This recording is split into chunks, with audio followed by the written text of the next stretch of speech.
Gelatar di Hong Kong antara tahun 80 hingga awal 2000-an, ada 3 pencuri paling dicari yang tak seorang pun tahu akan keberadaannya, dikenal dengan sebutan 3 Raja Pencuri yang selama puluhan tahun melakukan tindakan kriminal seperti perampokan, penculikan, dan menghabisi nyawa demi sebuah kepentingan. Pencuri pertama adalah Kwai Ching Hung, perampok toko emas yang tak segan menghabisi siapapun yang telah mengetahui identitasnya. Lalu Yip Kwok Fon, juga seorang pencuri yang menjalankan bisnis ilegal penyelundupan barang elektronik palsu dengan menyuap para petugas. Dan yang terakhir ada Jek Se Keung, buronan berbahaya yang selalu mencerik orang kaya untuk dimintai tebusan hingga mencapai miliaran. Dan inilah Kwai, ia terlihat bertemu dengan 3 petugas polisi yang menyerahkan kartu identitas sesuai permintaan. Menyadari Kwai adalah seorang buron, salah satu polisi pun segera menghubungi kantor pusat untuk melaporkannya, tapi tiba-tiba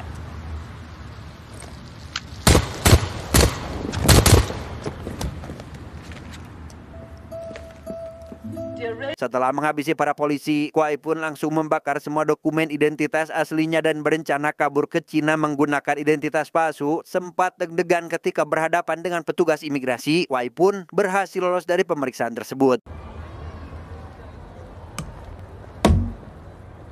Setibanya di penginapan, Kwai tidak langsung gogolehian, melainkan akan merekrut beberapa orang untuk dijadikan anak buahnya. Berlokasi di sebuah restoran, Kwai pun langsung menemui para calon kandidat dan memilih 2 dari mereka untuk dijadikan anak buahnya.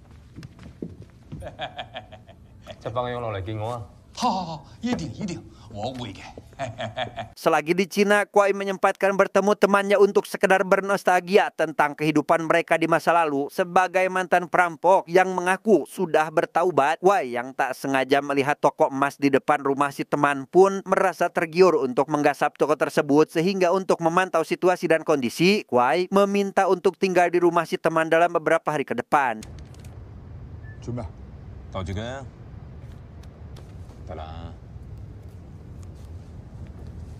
Raja penculik kedua ada Yip, ini bebenguknya. Di sana, Yip yang sedang akan menjual hasil curian mendapat masalah dengan penadah yang mematok harga tidak seperti biasa, yaitu dengan akan membayar barang 20% dari jumlah emas yang mereka curi dengan alasan barang curian sebelumnya pun membutuhkan waktu 2 tahun untuk menutupinya. Merasa takkan ada yang berani membeli hasil curian, si penadah menyarankan agar Yip mencari penadah lain apabila ingin harga yang lebih tinggi, di mana Yip yang tidak terima dengan penolakan itu akhirnya memilih jalur kekerasan sehingga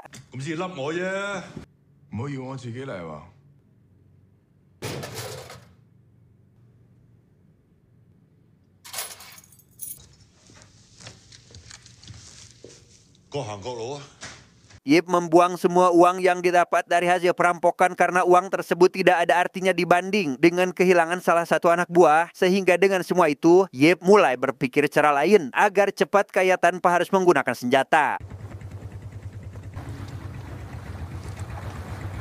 Raja pencuri terakhir ada Cek. Berbeda dari Kwai dan Yip, Cek lebih memilih jalan mencuri dengan cara memeras orang-orang kaya melalui aksi penculikan. Ia tak segan meminta tebusan pada keluarga korban meski dengan nominal yang tidak masuk akal.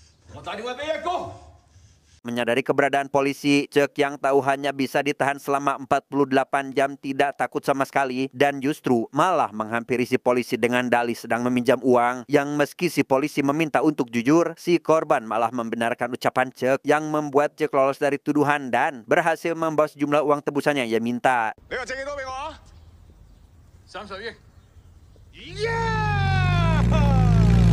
Tak berhenti sampai di sana, kini Cek mengadakan sebuah pertemuan di restoran bernama Feng Man dengan para anak buah untuk membahas target penculikan mereka selanjutnya. Rencananya mereka ini akan menculik seorang CEO dari perusahaan raksasa yang setelah Cek membaca biodata dan rutinitas si target, ia merasa sudah terlalu bosan dan ingin sebuah misi yang lebih besar.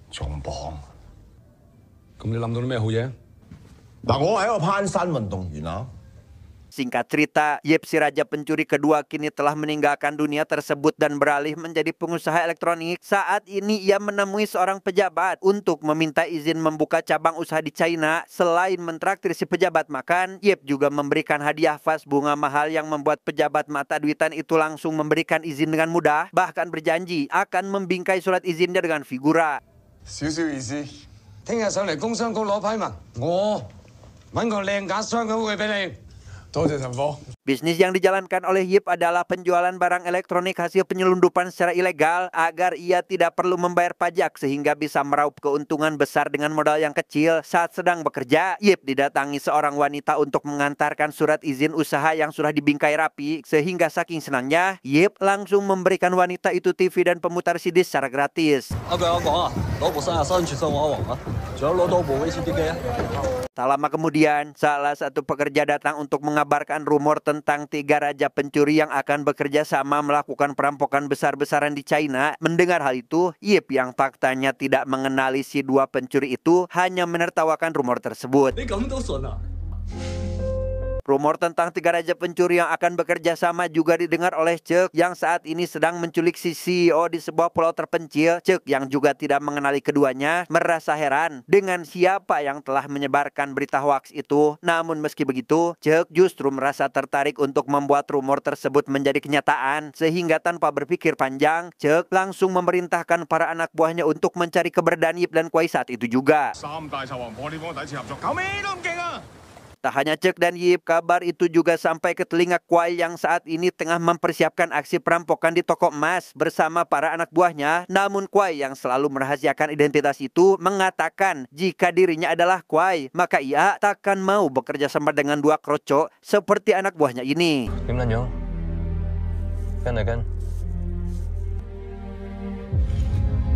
Yip yang awalnya ingin fokus berbisnis malah mendapat masalah setelah petugas bea cukai menyita barang-barang selundupan dan menangkap beberapa anak buahnya. Sehingga pada keesokan harinya, Yip langsung pergi ke kantor bea cukai untuk bernegosiasi dengan pihak berwenang. Sebelum menemui pimpinan, Yip harus menghadapi pelayan terlebih dahulu yang meminta uang pelicin agar mau menyampaikan pesannya. Yang setelah si pelayan mengabarkan hal itu kepada pimpinan, ia menyampaikan jika pimpinan mereka sedang sibuk dan diminta datang kembali esok hari. Namun pada hari-hari berikutnya pun si pelayan terus saja mengatakan alasan yang sama.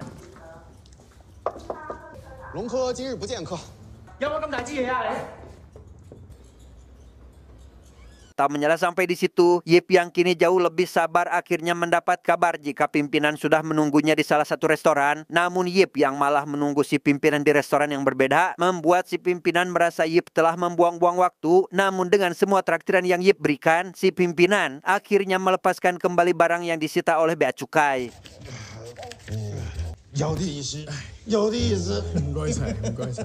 Dalam perjalanan membawa barang, Yip kembali mendapat masalah saat rekannya malah dilempar keluar dari mobil oleh sopir bea cukai dan membawa kabur barang-barang elektronik miliknya. Sehingga atas kejadian tersebut, Yip lekas melaporkan si sopir bea cukai pada seorang polisi yang malah meminta Yip untuk berdamai karena si sopir diketahui merupakan anak dari mantan komandan si polisi. 他们俩是我当兵时老首长朋友的儿子。 叫快点走！我就依法办事，这事别追究了。 Masih berambisi untuk bekerja sama dengan 2 raja pencuri, Cek akhirnya membuat jaringan telepon khusus bagi siapapun yang pernah bekerja atau melihat mereka, maka akan diberi imbalan uang dengan nominal yang bahkan lebih besar dari polisi yang juga sama-sama sedang mencari keberadaan mereka bertiga. Tak lama, Cek mendapat panggilan dari seorang yang mengaku pernah menjadi anak buah Yip. Ia pun langsung mengatur pertemuan dengan menggunakan payung berwarna ungu sebagai tanda. Dari setiap orang yang datang, ia akan dibawa ke dalam mobil untuk diinterogasi dengan syarat harus melucuti pakaian demi memastikan tidak membawa senjata api.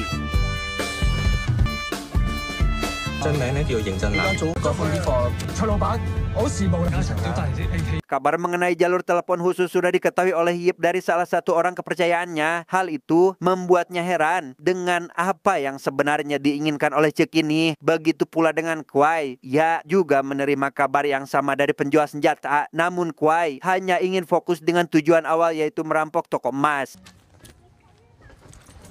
Menyadari jika anak yang dijemput Kuai tak kunjung pulang, si teman dan istrinya yang cemas pun lekas mencari Kuai ke sana kemari, dan sebertemunya mereka, si teman yang mencoba mengambil tas anaknya dari tangan Kuai langsung ditepis karena rupanya di dalamnya tersimpan senjata yang baru saja Kuai beli.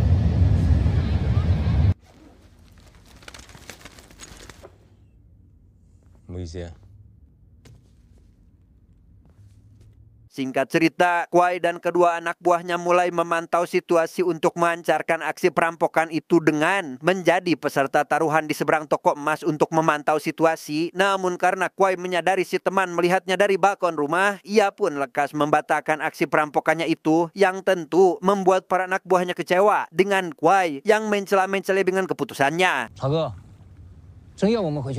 Gagal merampok toko emas, Kuai mendapat protes dari anak buahnya yang merasa telah menyia-nyiakan waktu mereka, di mana si anak buah yang merasa jika Kuai ini memanglah si raja pencuri mendesak agar Kuai mengaku dan mengajak mereka berdua menjadi bagian dari perampokan yang sedang direncanakan itu. Tapi tiba-tiba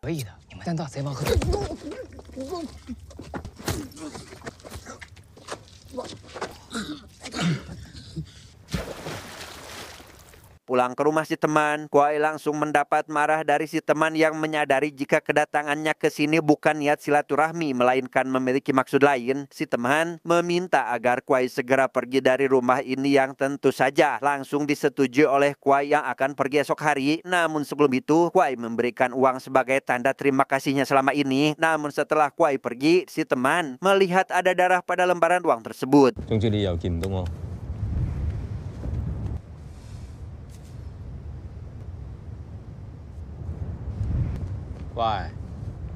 Dari sekian banyak orang, ada satu pria pelontos yang mengaku mengenal mantan bos Yip dan berjanji akan mempertemukan Cek dengannya. Namun alih-alih bertemu, Cek rupanya telah ditipu sehingga membuatnya sangat marah.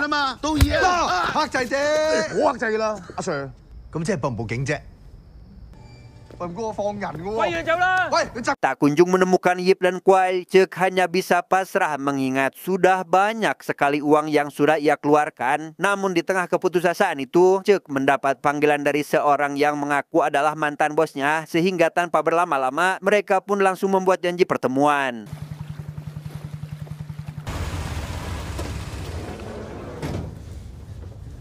Sesampainya di tempat yang dimaksud, Cek malah dibuat kecewa dengan si mantan bos yang tak kunjung memberitahukan di mana keberadaan Yip saat ini. Si mantan bos justru malah menawarkan anak buahnya yang pensiunan tentara dan sebuah truk berisi dinamit yang justru membuat Cek merasa sangat muak. Entah apa yang merasukinya, Cek yang sedang berdebat dengan si mantan bos tiba-tiba mendapat panggilan dari seseorang yang ternyata dari Yip. Namun bersamaan dengan itu, Kuai juga menghubungi Cek, namun ia belum mempercayai keduanya. Sehingga setelah mendengar semua kejahatan-kejahatan yang mereka lakukan, Cek akhirnya mempercayai mereka dan memutuskan untuk bertemu di satu tempat.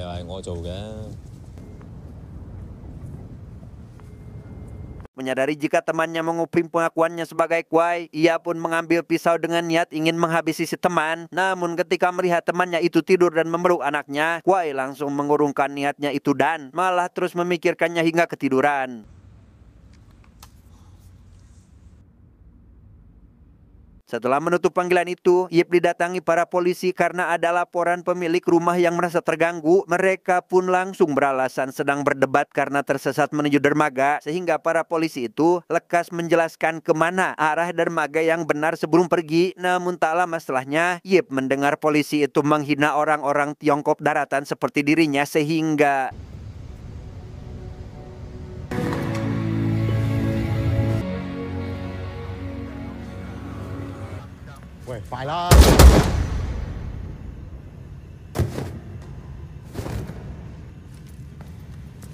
ya, Yip yang tidak menyadari keberadaan para polisi sedang berpatroli akhirnya harus tertembak dan ditangkap bersama para anak buahnya, membuat Yip tidak akan pernah bisa menggapai cita-citanya untuk bekerja sama dengan dua si raja pencuri.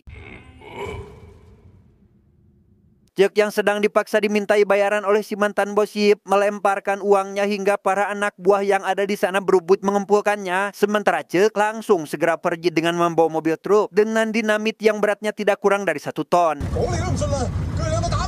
Sialnya, dalam pelarian itu, Cek malah menabrak seorang pengendara motor hingga mobilnya kehilangan kendali dan menyebabkan dinamitnya berhamburan yang ketika Cek mengambil barangnya satu persatu, polisi tiba-tiba datang sehingga ia tak bisa berbuat apa-apa lagi.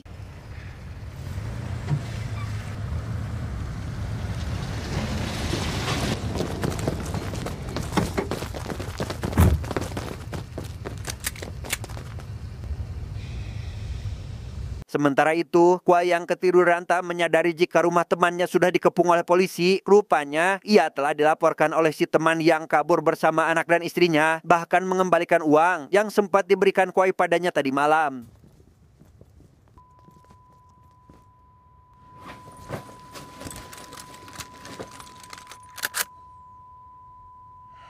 Pada akhirnya, Kuai, Cek, dan Yip tak pernah sempat bekerja sama. Mereka dihukum sesuai dengan perbuatannya masing-masing. Namun tanpa mereka sadari, ketiganya pernah berada di restoran Feng Man pada waktu yang bersamaan. Dan itulah alasan mengapa muncul rumor yang mengatakan 3 raja pencuri itu akan bekerja sama. 喂，啲飯凍嘅。 Rupanya film ini terinspirasi dari tokoh-tokoh nyata dengan nama yang sama, namun dikemas dengan cara yang lebih menarik. Mereka aktif melakukan kejahatan di rentang tahun yang sama dan mewakili puncak kejahatan yang terorganisir di China. Saat ini mereka bertiga telah diadili dengan Kuai dihukum selama 24 tahun, dideportasi ke Amerika, Cek dihukum mati, dan Yip meninggal pada tahun 2017. Tamat, ending yang sangat membagongkan.